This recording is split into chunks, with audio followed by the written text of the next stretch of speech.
આજે આપણે એક નવો ટોપિક સ્ટાર્ટ કરીએ. Charge distribution, charge distribution and induction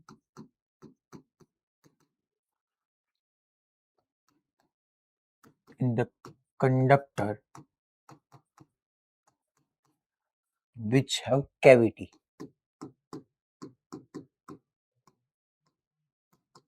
Which have cavity.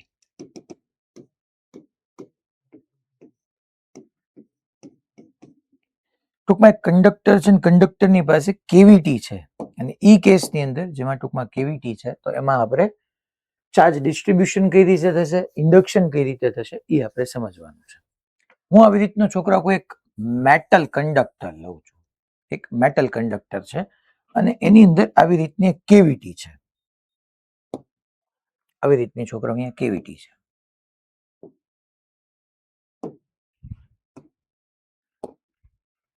આમ કેવિટી છે.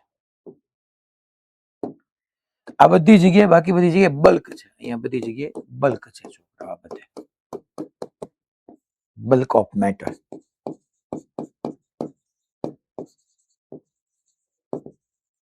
અચ્છા, હવે હું કેપિટલ ક્યુ ચાર્જ આપું છું તો જે કઈ ચાર્જ આપીશ એ બધું છોકરા, અને મેં let's amount of capital Q amount of charge આપ્યો તો મને ખબર જ છે કે આ બધો ચાર્જ એની આઉટર મોસ્ટ સરફેસ પર વયો જવાનો છે. આટલા પોર્શનમાં મેં કોઈ જગ્યાએ મેટલ નથી રાખ્યું. આ એક કેવિટી છે. કેવિટી એટલે empty space. This is your cavity. Cavity that means આપણે એને કહેવાના છે એમ્પ્ટી સ્પેસ. ખાલી જગ્યા છે જો. અચ્છા, હવે હું અહીંયા મેં જે હેડિંગ આપ્યું છે charge distribution and induction in the conductor which have cavity. તો છોકરો કેવિટી ની અંદર હું આવી રીતના એક સ્મોલ ક્યુ ચાર્જ મૂકું છું. એના સેન્ટર પર મૂકું છું. પાછું સ્મોલ ક્યુ ચાર્જ જે મૂકું છું સેન્ટર પર, અહીંયા મેં આવી રીતના સ્મોલ ક્યુ ચાર્જ મૂક્યો છે. તો હવે ચાર્જ ડિસ્ટ્રીબ્યુશન કેમ થશે અને ઇન્ડક્શન કેમ થશે એ મારે તમને સમજાવવું છે. એને આપણે બે લોજિક થી સમજીએ છો. પહેલા મારે અહીંયા કેટલો ચાર્જ ઇન્ડ્યુસ થયો એ જોતું છે. હું એક કામ કરું, ગાઉસિયન સરફેસ લઉં. ગાઉસિયન સરફેસ કેમ સાહેબ? ગાઉસિયન સરફેસ કેમ? ભાઈ ગૌસ લો થી તે ફ્લક્સ આપણે ફાઇન્ડ ન કરી શકીએ, અને ફ્લક્સ ફાઇન્ડ કરી શકીએ તો ચાર્જ ફાઇન્ડ કરી જ શકીએ. એક જે છે એ પહેલા માની લો હું એક ગાઉસિયન સરફેસ લઉં છું. તમને ખબર છે ગાઉસિયન સરફેસ મારે કેવી રીતના લેવું જોઈએ. હું અહીંયા આવી રીતના કોઈ પણ રેન્ડમ શેપનો આવી રીતનું ક્લોઝ સરફેસ લઉં છું. આ એક ગાઉસિયન સરફેસ છે. સાહેબ તમે શું કામ લ્યો છો? શું કામ? તમારે શું ફાઇન્ડ કરવું? હમણાં તમને ખબર પડી જશે. પણ પહેલા હું આવી રીતને મેં આ રીતનો છોકરા ગાઉસિયન સરફેસ લીધો. ઓકે, તમારે જેવું ગાઉસિયન સરફેસ આવી ગયું એટલે હવે શું થશે તો કે હવે સર આપણે ભણ્યા હતા ગાઉસિયન સરફેસ લઈ લઈએ, પછી ફ્લક્સ બાય ડેફિનેશન લખી શકતા હતા, surface integral of electric field, અને બાય ગોસ લો આપણે લખી શકતા હતા સિગ્મા ક્યુ અપોન એપ્સિલોન 0. અચ્છા, આ ગાઉસિયન સરફેસ મેં લીધું, એ ગાઉસિયન સરફેસ ક્યાં લાઈ ક્યાં કરે છે તો કે છે બલ્કમાં લાઈ કરે છે. અને મેં તમને છેલ્લા 2 લેક્ચરથી કંડક્ટર વાળા 2 લેક્ચરથી હું સમજાવું છું અને પ્રૂવ પણ કરી ચૂક્યો છું કે કંડક્ટરની inside always net electric field 0 હોય. કંડક્ટરની ઇનસાઇડ નેટ ઇલેક્ટ્રિક ફિલ્ડ 0 હોય. અચ્છા, આ ઈ એટલે મેં તમને સમજાવેલું છે ઓલરેડી છોકરાઓ કે ઈ એટલે કયું ઇલેક્ટ્રિક ફિલ્ડ હતું તો કે ઈ એટલે નેટ ઇલેક્ટ્રિક ફિલ્ડ હતું. એની માટે ઈ ઇમ્પોર્ટન્ટ નહોતું કે ચાર્જ તમારા ગાઉસિયન સરફેસની અંદર હોય કે બહાર હોય. ઈ નેટ ઇલેક્ટ્રિક ફિલ્ડ હતું જેમાં અંદર અને બહારના બંને ચાર્જમાં આવી જતું હતું. તો આ જે છે ઈ વેક્ટર ઈ તમને ગાઉસિયન સરફેસ પરના કોઈ પણ પોઈન્ટ પાસેનું નેટ ઇલેક્ટ્રિક ફિલ્ડ આવે. અને તમે જે ગાઉસિયન સરફેસ લીધી છે એ તો છોકરાઓ મેટલની અંદર છે. તો આ પોઈન્ટ, આ પોઈન્ટ, આ પોઈન્ટ, આ પોઈન્ટ, કોઈ પણ પોઈન્ટ પાસે નેટ ઇલેક્ટ્રિક ફિલ્ડ તો તમારું 0 જ હોય. તો આ ટર્મ તમારી છોકરાઓ અહીંથી 0 થઈ જવાની છે. ધેટ્સ વાય તમારું ફ્લક્સ 0 થઈ જવાનું છે. તો આ એક વાત આપણને ક્લેરિટી મળી ગઈ કે છોકરાઓ આમાં આપણને ફ્લક્સ 0 મળવાનું છે. અચ્છા, બાય ગોસ લો હું તમને સમજાવું. બાય ગોસ લો આપણે જોઈએ તો flux 5 is equal to sigma Q enclose upon epsilon 0. અચ્છા, ફ્લક્સ 0 થઈ જાય છે. ધેટ મીન્સ કે આની અંદર છોકરાઓ ફ્લક્સ 0 છે. ધેટ ડાયરેક્ટલી ડિનોટ્સ કે છોકરાઓ ચાર્જ એનક્લોઝ ચાર્જ જે આવવાનો છે સિગ્મા ક્યુ એનક્લોઝ કહી દો યા એનક્લોઝ ચાર્જ કહી દો, ઈ બી 0 થવાનો છે ને એનક્લોઝ ચાર્જ 0 થવાનો છે. એનો મિનિંગ એમ થઈ ગયો કે જેટલો પ્લસ ક્યુ ચાર્જ છે એટલો માઇનસ ચાર્જ હોવો જ જોઈએ ને. અહીંયા કોન્ટ્રાડિક્શન થયું. જો તમે એમ કહો છો કે સાહેબ તમે ગાઉસિયન સરફેસ લીધું, ગાઉસિયન સરફેસમાં તમે આ જે છે એ flux 5 is equal to surface integral of electric field કીધું. તમે એવું કીધું કે આ ગાઉસિયન સરફેસ પરનો કોઈ પણ પોઈન્ટ જે છે, આ કોઈ બી પોઈન્ટ તમે લઈ લો, એ પોઈન્ટ બલ્કની અંદર લાઈ કરે છે, બલ્કની અંદર ઇલેક્ટ્રિક ફિલ્ડ 0, તો ફ્લક્સ 0 થવું પડે. વાત તેમાં કઈ રોંગ નથી. અચ્છા, બાય ગોસ લો જોવું તો ફ્લક્સ 0 થવા માટે એનક્લોઝ ચાર્જ 0 થવો પડે. ધેટ મીન્સ જેટલો પ્લસ ક્યુ છે એટલો બીજો માઇનસ ક્યુ ક્યાંકથી ઇન્ડ્યુસ થઈને આવવો પડે. તો હું કહી શકું જેટલો પ્લસ હશે એટલો જ માઇનસ હશે અને ઈ માઇનસ ક્યુ ચાર્જ આની ઇનસાઇડ જ લાઈ કરવો પડે. હું એવું તમને કહી રહ્યો છું છોકરાઓ કે આ તમારી કેવિટી છે ને, કેવિટીની ઇનસાઇડ અહીંયા અહીંયા અહીંયા અહીંયા અહીંયા અહીંયા અહીંયા અહીંયા અહીંયા બધી જગ્યાએ માઇનસ ક્યુઆઈ ચાર્જ આવે. જે મેં હેડિંગ આપ્યું ને ચાર્જ ડિસ્ટ્રીબ્યુશન એક ઇન્ડક્શન, તો ઇન્ડક્શન થયું છોકરા, અહીંયા ચાર્જ ઇન્ડ્યુસ થયો, ક્યુઆઈ આવ્યું.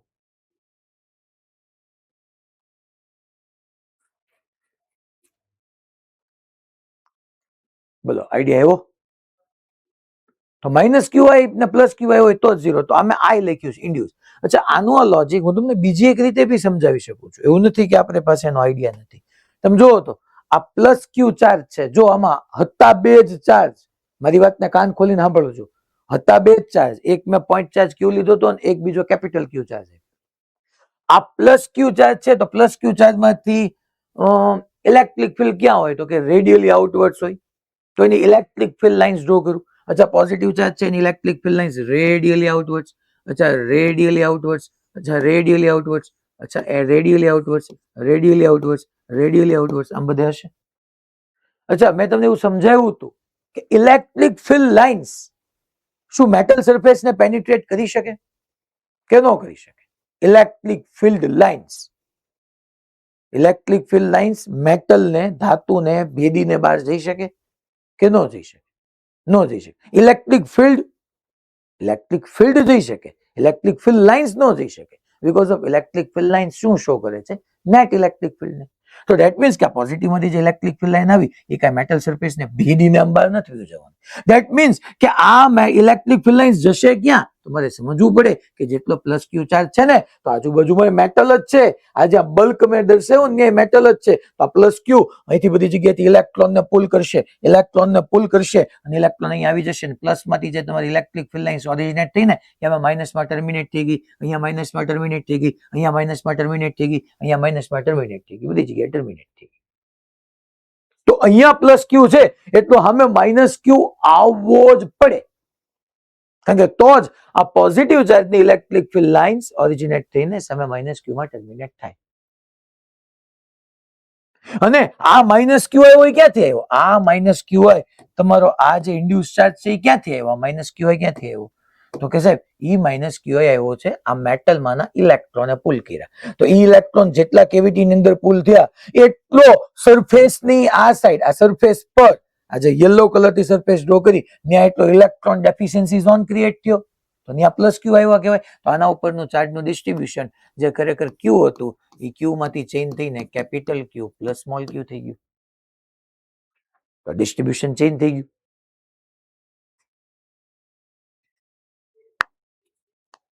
એટલે થયું શું સાહેબ? આની અંદર તમે હેડિંગ આપ્યું છે ચાર્જ ડિસ્ટ્રીબ્યુશન.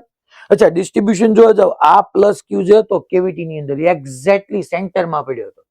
એક્ઝેક્ટલી સેન્ટરમાં પડ્યો તો સામે જેટલા માઇનસ ક્યુઆઈ ઇન્ડ્યુસ આવ્યા એ બધા યુનિફોર્મ આવ્યા. આ માઇનસ ક્યુઆઈ નું જે છે ને એ યુનિફોર્મ ચાર્જ ડિસ્ટ્રીબ્યુશન હશે. Uniform charge distribution. કારણ કે પ્લસ ક્યુ સેન્ટરમાં છે. માની લો પ્લસ ક્યુ સેન્ટરમાં નહીં, અહીંયા ક્યાંક હોત, આ ક્યુ જો તમે દેખાઈ રહ્યો અહીંયા ક્યાંક હોત તો પ્લસ ક્યુ છે અહીંયા એની નજીક માઇનસ ક્યુઆઈ વધારે હોત ને દૂર માઇનસ ક્યુઆઈ ઓછું હોત તો અહીંયા નોન યુનિફોર્મ ચાર્જ ડિસ્ટ્રીબ્યુશન હોત. અચ્છા સાહેબ તમારી સરફેસ પર યુનિફોર્મ હશે નોન યુનિફોર્મ? સરફેસ પર તો ડેફિનેટલી કીધું નોન યુનિફોર્મ જ હશે. તો અહીંયા ટૂંકમાં છોકરાઓ મેં જે તમને સમજાવ્યું છે કેવિટી ની અંદર ચાર્જ હોય પ્લસ ક્યુ ચાર્જ મૂક્યો તો સામે માઇનસ ક્યુ આવ્યો, જેટલો માઇનસ ક્યુ આવે એટલે ઇલેક્ટ્રોન જે આવ્યા એ મેટલ માંથી આવ્યા સામે એટલા પ્લસ ક્યુ પાછો આવી ગયો. તો આખો ચાર્જ ડિસ્ટ્રીબ્યુશન જ ચેન્જ થઈ ગયું. અને આ કેપિટલ ક્યુ પ્લસ સ્મોલ ક્યુ આ યુનિફોર્મલી ડિસ્ટ્રીબ્યુટ હશે કે નોન યુનિફોર્મલી? જેમ કે અહીંયા કેપિટલ ક્યુ પ્લસ સ્મોલ ક્યુ ચાર્જ આવ્યું, so it distribution of this charge, આમ લખું છું, distribution of this charge will depend upon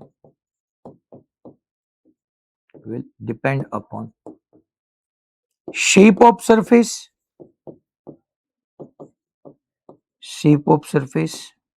and presence of external charge. And presence of outside charge, external charge.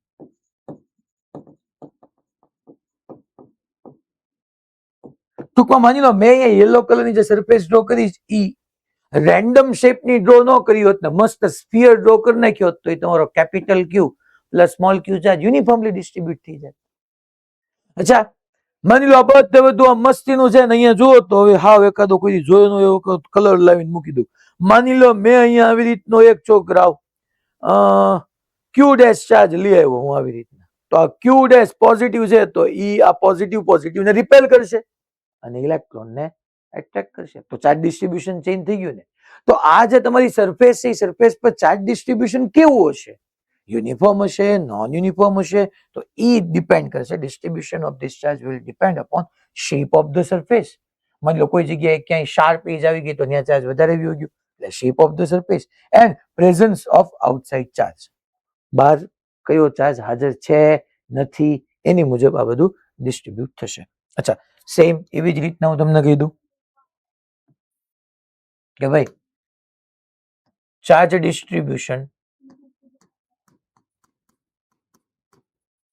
Distribution of induce charge.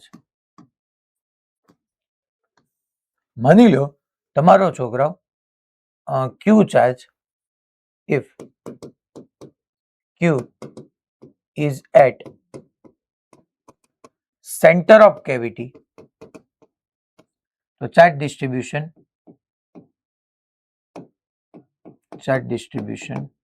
Uniform હશે. Uniform charge distribution UCD લખી નાખો, uniform charge distribution. and if Q is not at center of cavity,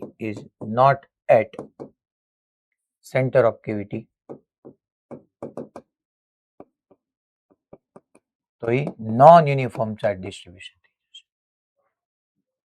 small ક્યુ માં અહીંયા centre પર છે એટલે minus ક્યુ બધી જગ્યાએ યુનિફોર્મલી ડિસ્ટ્રીબ્યુટ થઈ ગયો, પણ એ સેન્ટર પર ક્યાંક ન હોત તો એ નોન યુનિફોર્મ ચાર્જ ડિસ્ટ્રીબ્યુશન થઈ જાય.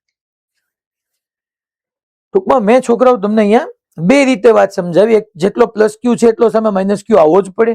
બીજું મેં ગાઉસિયન સરફેસ લીધું, ગાઉસિયન સરફેસ મેટલના બલ્કમાં લીધું, એના ઈચ એન્ડ એવરી પોઈન્ટ પર ઇલેક્ટ્રિક ફિલ્ડ ઝીરો થાય તો ફ્લક્સ ઝીરો થાય, ફ્લક્સ ઝીરો થવા માટે એન્ક્લોઝ ચાર્જ ઝીરો થવો પડે, તો જેટલો પ્લસ ક્યુ છે એટલો માઇનસ ક્યુ હોવો પડે, તો જ આ વાત પોસિબલ બને.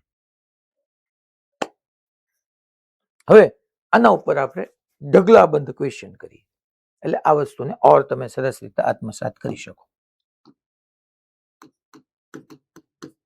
ચાલો એક્ઝામ્પલ આપણે જોઈએ.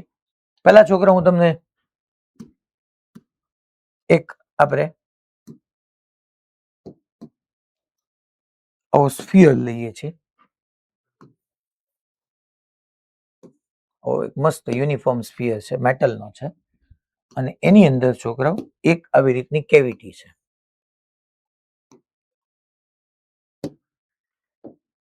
આ જે છે છોકરાઓ અહીંયા બધી જગ્યાએ બલ્ક છે, આ કેવિટી છે, આ છોકરાઓ મેટાલિક કંડક્ટર છે આ કેવિટી. કેવિટી ની અંદર અહીંયા મેં વચમાં છોકરો અહીંયા સ્મોલ ક્યુ ચાર્જ મૂક્યો અને આ કંડક્ટર ને મેં કેપિટલ ક્યુ ચાર્જ આપેલો છે. બે ચાર્જ મેં રાખી દીધા. તો હવે આ કેસની અંદર ફટાફટ તમને આઈડિયા આવી જવો જોઈએ સાહેબ કે આ તો ઓલા જેવો જ થયો. હા, પણ મેં આમાં એક નાનો એવો ચેન્જ કર્યો છે. અચ્છા, હવે આની છે ને હું કોપી લઈ લઉં એટલે મારે ફટાફટ થવા માંડે. Select copy. ઓકે, ચલો. તો હવે અહીંયા આ મેટાલિક કંડક્ટર છે, કેવું છે છોકરો? તો તમે અહીંયા એક કામ કરી શકો ને, તમે શું કરી શકો સાહેબ? એક કામ કરો, હું આવી રીતના એક આ રીતનું ગાઉસિયન સરફેસ લઉં. હું અહીંયા બધું જો સર્કલ કરું છું, આ સર્કલ નથી, આ બંધ સપાટી છે. તો ઈચ એન્ડ એવરી પોઈન્ટ પર ઇલેક્ટ્રિક ફિલ્ડ 0 આવે, કારણ કે તમારો ગાઉસિયન સરફેસ મેટલ નામના બલ્કમાં લાઈ કરે છે. ઈચ એન્ડ એવરી પોઈન્ટ પર electric field, net electric field 0 હોય તો ફ્લક્સ 0 થવું પડે. એટલે જેટલો પ્લસ ક્યુ અંદર મેં કેવિટીમાં જેટલો સ્મોલ ક્યુ મૂક્યો છે એટલો જ માઇનસ સ્મોલ ક્યુ ઇન્ડ્યુસ થવો પડે.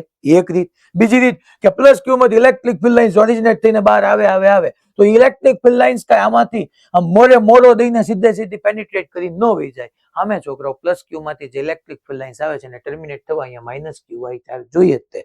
તો ધેટ મીન્સ કે છોકરો અહીંયા ફાઇનલી આવું થવાનું છે કે અહીંયા બધી જગ્યાએ માઇનસ ક્યુઆઈ ચાર્જ આવી જવાનો છે. સિચ્યુએશન આવી બનશે. આ માઇનસ ક્યુઆઈ અને minus QI uniform charge distribution હશે, યુનિફોર્મલી ડિસ્ટ્રીબ્યુટ થયેલો હશે. યુનિફોર્મ ડિસ્ટ્રીબ્યુશન, હા યુડી, યુનિફોર્મ ડિસ્ટ્રીબ્યુશન હશે. અચ્છા, અહીંયા માઇનસ ક્યુઆઈ આવ્યો, એ બધો ક્યાંથી આવ્યો? તો કે મેટલ માંથી જ આવ્યો. તો મેટલની જે આઉટર સરફેસ છે છોકરાઓ, બે સરફેસ કહી દો, માની લો આ S1 છે ને આ S2 છે. તો મેટલની જે આઉટર સરફેસ છે ત્યાં એટલો ઇલેક્ટ્રોનની ડેફિશિયન્સી ક્રિએટ થઈ છે, ત્યાં પ્લસ થઈ ગયું. તો આ કેપિટલ ક્યુ આવી જવાનો છે, તો સરફેસ પર જ. તો કેપિટલ ક્યુ પ્લસ સ્મોલ ક્યુ આ રીતે છોકરાઓ યુનિફોર્મલી ડિસ્ટ્રીબ્યુટ થવાનું છે. યુડી માઇનસ ક્યુઆઈ અને ઓલો બંને યુનિફોર્મલી ડિસ્ટ્રીબ્યુટ થઈ જશે. ઓકે, ચલો બીજો એક ક્વેશ્ચન લઈ. હવે હું સ્લાઇટલી ચેન્જ કરું છું.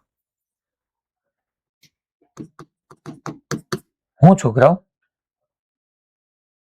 થોડું સ્મોલ ક્યુ ધેટ્સ ઓકે. અહીંયા હું બાર કેપિટલ ક્યુ ડેશ ચાર્જ લાવું છું.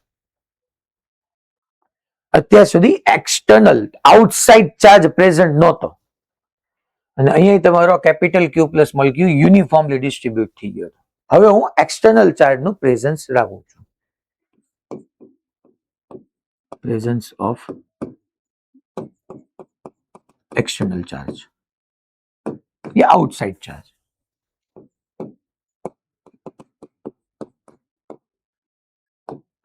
ઓકે, ચલો. તો હવે ક્યુ ડેશ છે, તો ક્યુ ડેશ શું કરશે? તો કે ભાઈ પહેલા તો આપણે અહીંયા જોવું પડે, સ્મોલ ક્યુ છે તો અહીંયા માઇનસ ક્યુ આવે ને આવે. બે લોજિક મેં તમને કહી દીધા, આપણે 4-5 વાર સમજી ગયા છે. તો હવે તમને વાત ગળે ઉતરી જવી પડે કે માઇનસ ક્યુ આવે અને આ યુનિફોર્મલી ડિસ્ટ્રીબ્યુટેડ હોય, કારણ કે તમારો ચાર્જ કેવિટીના સેન્ટરમાં પડ્યો છે, તો યુનિફોર્મલી ડિસ્ટ્રીબ્યુટ હશે. અચ્છા, હવે અહીંયા માઇનસ ક્યુઆઈ છે તો આ જે કેપિટલ ક્યુ છે એ ચેન્જ થઈને કેપિટલ ક્યુ પ્લસ સ્મોલ ક્યુઆઈ થઈ જાય છોકરો. તો કહે છે ઇન્ડ્યુસ ચાર્જ ટોટલ 0 થવો પડે, જેટલો માઇનસ છે એટલો પ્લસ આવવો પડે ક્યુઆઈ. અચ્છા સર, આ કેવી રીતના ડિસ્ટ્રીબ્યુટ થશે? યુનિફોર્મલી? નહીં, આ નોન યુનિફોર્મ ડિસ્ટ્રીબ્યુશન હશે. કેમ? કારણ કે પ્લસ ચાર્જ છે, માની લો ખરેખર આ મસ્ત જ તે યુનિફોર્મલી ડિસ્ટ્રીબ્યુટ થાય, આવી જ રીતે જ ડિસ્ટ્રીબ્યુટ થાય, અહીંયા આમ જ થાય. પણ ઓલા ક્યુ ડેશ ની પ્રેઝન્સ ને કારણે શું થાય? તો કે ક્યુ ડેશ ની પ્રેઝન્સ ને કારણે આ જે પોઝિટિવ ચાર્જ છે એને રિપેલ કરે, અને એને રિપેલ કરે તો ચાર્જ ડિસ્ટ્રીબ્યુશન તમારો અહીંયા નોન યુનિફોર્મ મળશે. ખરેખર તમારું ચાર્જ ડિસ્ટ્રીબ્યુશન આવું કંઈક હશે, અહીંયા વધારે હશે, અહીંયા બહુ ઓછું છે, આવું કંઈક હશે. તમારું જે આઉટસાઇડ સરફેસ S2 પર જે ચાર્જ ડિસ્ટ્રીબ્યુશન છે એ નોન યુનિફોર્મ આવી જશે.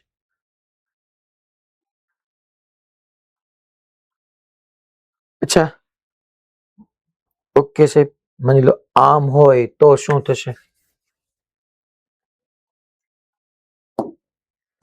માની લો તમે ઈ ના એક્ઝામ્પલમાં આપણે પાછા આગળ વધીએ તો આ તમારો એક્ઝામ્પલ હવે આમ છે. હાલો,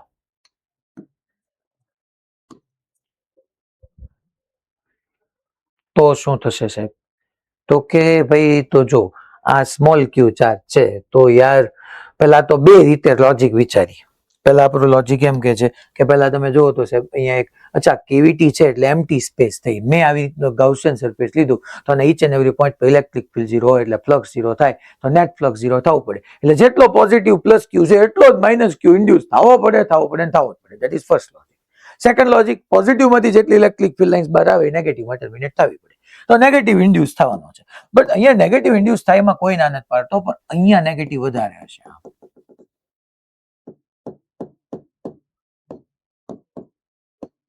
અહીંયા આમ છૂટા છવાયા જ હશે. આ તમારો ક્યુ આઈ હશે minus Q I, but A non uniformly distribute થયો હશે કારણ કે સ્મોલ ક્યુ સેન્ટર પર નથી. તો આવી રીતના હશે. અચ્છા, આ માઇનસ ક્યુ આવ્યો એટલે પ્લસ ક્યુ આઈ આવે જ તે, તો આ ક્યુ જે છે એ કેપિટલ ક્યુ પ્લસ ક્યુ આઈ થઈ જશે છોકરો. બટ હા, ઈ બહારથી શેપમાં યુનિફોર્મ છે તો એમાં મસ્ત આવી રીતના યુનિફોર્મલી ડિસ્ટ્રીબ્યુટ હશે. આ જે છે એ યુનિફોર્મલી ડિસ્ટ્રીબ્યુટેડ.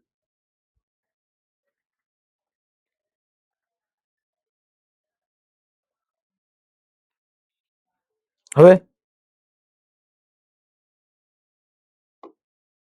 માની લો એક છેલ્લો ક્વેશ્ચન લઈ લઈએ છોકરો, પછી તો હું હવે બીજા થોડાક સારા ક્વેશ્ચનમાં જઈએ. પણ આવું કંઈક આવે, માની લો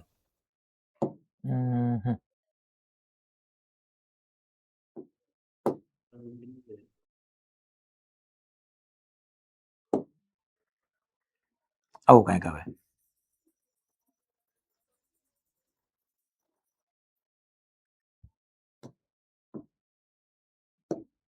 આવું કંઈક શિફ્ટ થઈ જાય.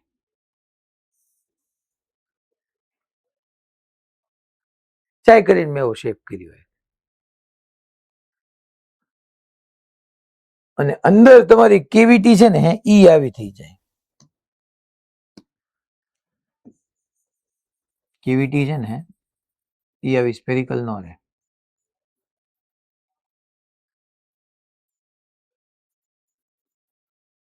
કેવિટી આવી કંઈક થઈ જાય. આવી રીતની કેવિટી જ છે એ આવી થઈ ગઈ. તો સ્ટીલ આ કેસની અંદર એ છોકરો, આ તમારો નવો એક એક્ઝામ્પલ છે. આ કેસની અંદર તે એક વાત તમારે એટલી સમજી લેવી પડે કે પ્લસ ક્યુ છે તો સામે માઇનસ ક્યુ આઈ તો આવવાનું જ છે, કારણ કે આ પ્લસ માંથી જેટલી ઇલેક્ટ્રિક ફિલ્ડ લાઇન્સ ઓરિજિનેટ થઈ બધી સામે ટર્મિનેટ થવી પડે. એક બીજું મેં તમને ગોસ લો થી બી સમજાયું. તો અહીંયા જે છે એ માઇનસ ક્યુ આઈ આવે જ છે, but E non uniformly distribute હોય. ક્યુ ની નજીકમાં માઇનસ ક્યુ આઈ વધારે હોય, દૂર માઇનસ ક્યુ આઈ ઓછું હોય. અચ્છા, આ માઇનસ ક્યુ આઈ ઇલેક્ટ્રોન્સ ક્યાંથી આવ્યા? તો કે મેટલ માંથી જ આવ્યા, અહીંથી આવ્યા છે, કારણ કે મેટલ ની અંદર કંડક્ટર ની અંદર ઇલેક્ટ્રોન ફ્રી ટુ મૂવ હોય તો કેપિટલ ક્યુ કન્વર્ટ થઈ જશે કેપિટલ ક્યુ પ્લસ ક્યુ આઈ ની અંદર. પણ એની અંદર જ્યાં શાર્પ એજીસ હોય ત્યાં ચાર્જીસ વધારે હોય. ધેટ મીન્સ કે અહીંયા વધારે પ્લસ આવી ગયું છોકરો, અહીંયા બધી જગ્યાએ ઓછું ઓછું, આમ થોડું હા ઓછું ઓછું.